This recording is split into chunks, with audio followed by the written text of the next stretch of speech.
Alright guys, Easy Amateur Radio here today out in the field in the 2024 Toyota Tundra. And I want to show you my radio setup that I have going on for my daily operations. Now this is my UHF VHF antenna. Originally there was a Yaesu ATOS mounted, that's why it's on the big bracket. But the ATOS just couldn't take the beating that this truck takes. So we went with the Comet. So it is an SS68. And it does great on 2 meter, but it's terrible on 440. I think it has something to do with the no ground plane issue going on.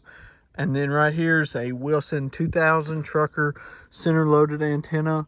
I had a hard time because the inside of this is plastic, so the only metal is the actual outside fender. So I had to run a ground wire out and into the frame.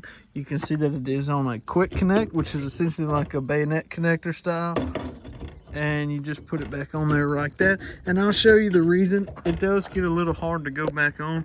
I've been very impressed with this antenna. This truck is an RFI noise producer, but I've been pretty impressed with this. So let's go ahead. So this is a company truck, so it's got a temporary install. This is not how I would prefer to run it. Comes down and then comes up through the door jamb.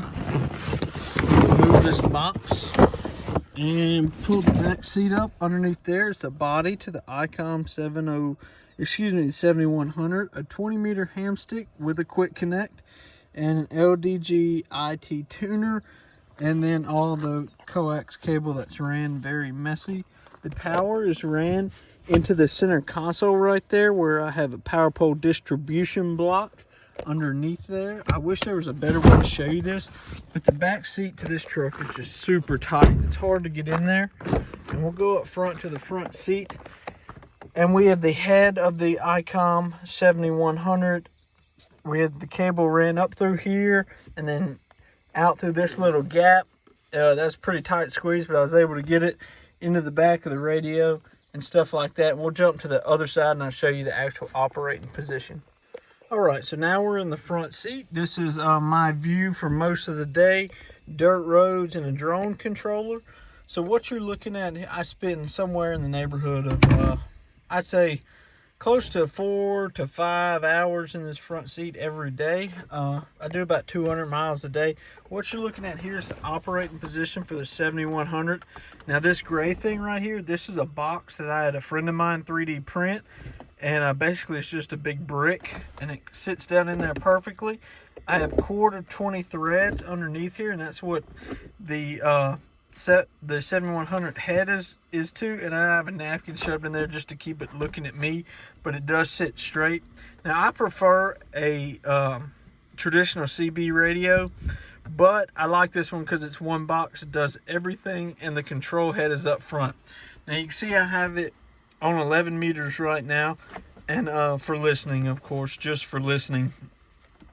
And one thing that I recommend, you see we are on the A band. One thing I recommend is putting your channel banks programmed to this outer knob and your channel numbers programmed to the inner knob. So you can see when I turn that inner knob, we change to 20, 21, 22, 23.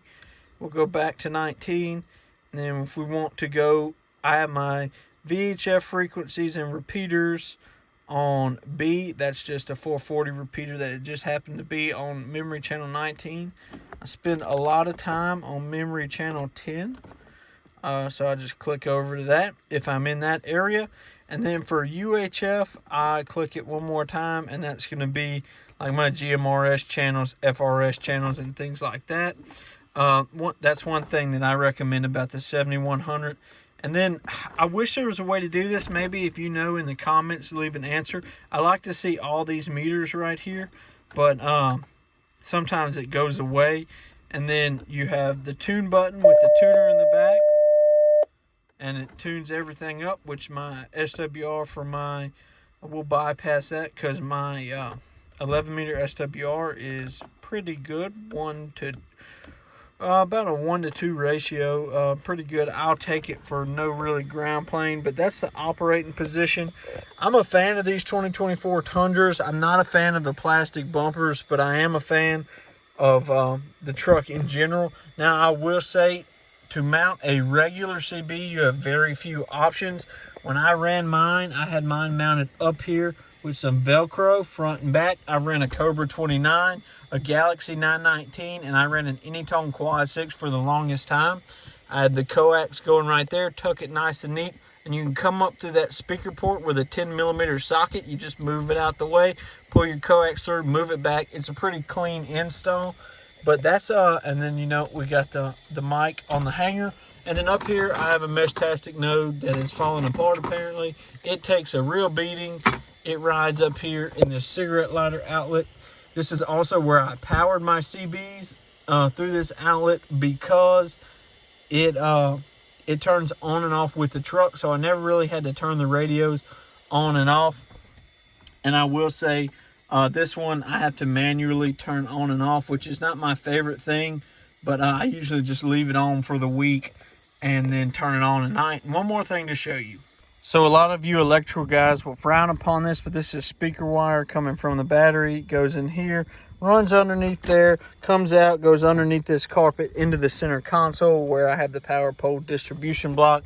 Speaker wire is not the best, but it's cheap, it works, and it is a temporary install. I only had this truck for about 2 to 3 years, and that's my CB and ham radio install on the 2024 Toyota Tundra.